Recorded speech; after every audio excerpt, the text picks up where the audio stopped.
বেহাল অবস্থায় রয়েছে উত্তর শহরতলির অন্যতম গুরুত্বপূর্ণ যোগাযোগ পথ বেলঘরিয়া এক্সপ্রেসওয়ে।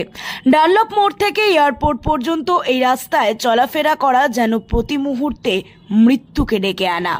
অসংখ্য ছোট বড় গর্ত, খানাখন্দে ভরা এই রাস্তায় প্রতিদিন হাজার হাজার গাড়ি চলাচল করায় জীবনের ঝুঁকির যাতায়াত চলছে।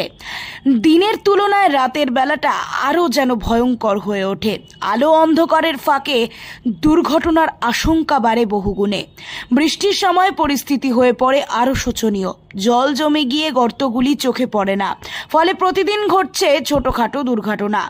রাস্তাটির পাশ দিয়ে যাতায়াতকারী বহু যাত্রী ও চালক অভিযোগ করছেন, বারবার জানিয়েও সমস্যার স্থায়ী সমাধান হয়নি। এক্সপ্রেসওয়ের এই করুণ হাল দ্রুত না বদলালে যে কোনো সময় ঘটতে পারে বড়সড় দুর্ঘটনা। খারাপ। এই রাস্তাটা কি নাম?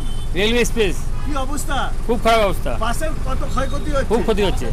চালাতে হচ্ছে গাড়ি, ড্রাইভার মালিকরা চালাতে বারণ করছে, তার জোর করে যাচ্ছে। কি চান?